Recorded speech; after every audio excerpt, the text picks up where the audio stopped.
सभी हिंदू भाइयों राम राम जी। मैं हिंदू भाइयों, समय फिर वही रोज हमारे कहते हैं ना कि द्वारे पर आकर समय दस्तक दे रहा और खटखटा रहा कि हिंदू भाई जाग जाओ, जाग जाओ। विपत्ति को भाप लो पहले ही। विपत्ति हमारे पूर्वजों ने नहीं भापी थी तो 1000 साल देश गुलाम रहा। उसका यही कारण था कि विपत्ति को हम भाप नहीं पाए। 700-800 साल राज करा मुगलों ने, उसके बाद फिर अंग्रेज आए। चलो जो भी हो रहा वो सब आपके सामने ही है। मेन मुद्दा ये है कि देश के अंदर जो गद्दार हैं, गद्दारों की नस्ल, इनको पहचानो और इनसे सावधान और इनका डट के मुकाबला करो पूरी ताकत के साथ। इनसे डरने घबराने की कोई ज़रूरत नहीं है।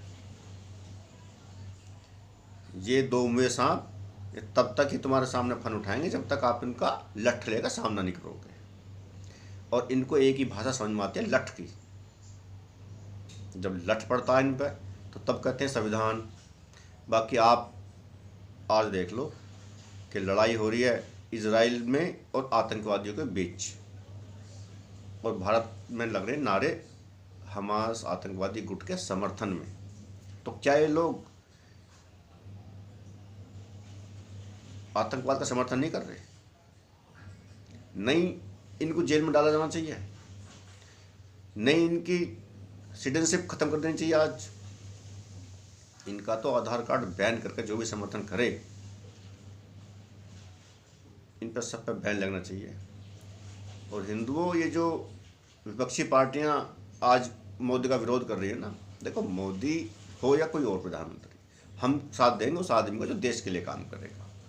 आज वो आदमी देश के लिए काम कर रहा है तो हम उसके साथ हैं। और हिंदुओं, बिल्कुल फ्री का खाने की जो सरकार ये लालच कर रही है ना, घोषणा करते हैं सब जगह हम ये कर देंगे वो कर देंगे, सब बंद करो।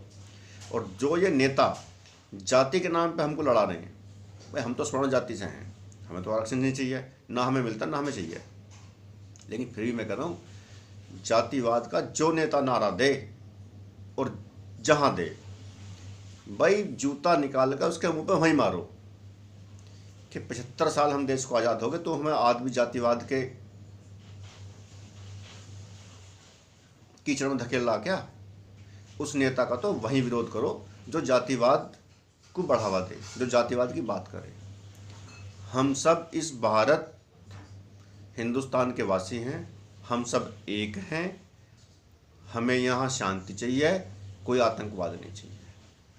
जो ये विपक्ष की पार्टियां हैं आतंकवाद का बढ़ावा दे रही हैं, ये दबी जुबान में सनातन धर्म के लिए खिलाफ रात दिन बोलते हैं। नाम लेने में आदमी को ना शर्माना चाहिए ना घबराना चाहिए। ममता बनर्जी, साउथ में स्टालिन, केजरीवाल, अखिलेश यादव, ये सब आतंकवादियों का समर्थन करते हैं। और कहीं ना कहीं इन लोगों की रगों में औरंगजेब का खून, डीएनए में गड़बड़ है कहीं ना कहीं। तो इनका मुकाबला चुप रह के नहीं। और हिंदुओं, अगर अपने डीएनए को याद रखो कि हम हिंदू हैं और हम उसका किसी भी कीमत पर साथ नहीं देंगे उस आदमी का जो हमारे धर्म के खिलाफ काम करेगा। नेता चाहे किसी भी जाति का हो, जातिवाद छोड़ दो। जातिवाद को तो जो नेता बात करे उसके मुंह पे वही जूता मारो साले के निकाल के पे। बिल्कुल भी डरने की जरूरत नहीं है, घबराने की।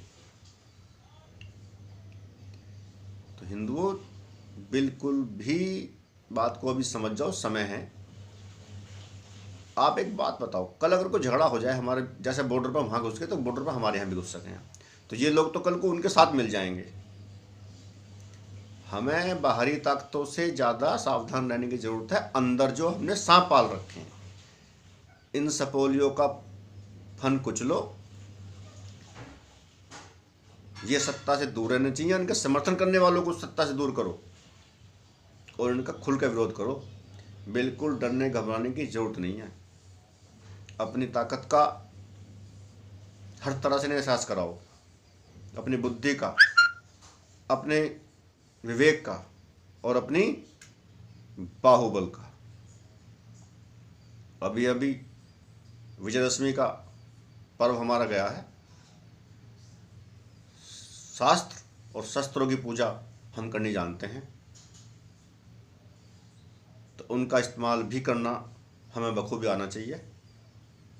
तो बस ये याद रखो भाई हिंदू भाइयों, चुनाव भी है 2024 में, विपक्षी पार्टियां इधर उधर की बात भी करेंगी, लेकिन बस एक ध्यान रखना कि ये दोगले सांप हैं, हमें ही डस रहे हैं, इनसे सावधान। हिंदू भाइयों, जातिवाद को छोड़ के देश और धर्म की, सनातन धर्म की जो बात करेगा हम साथ देंगे उसका। जय श्री राम।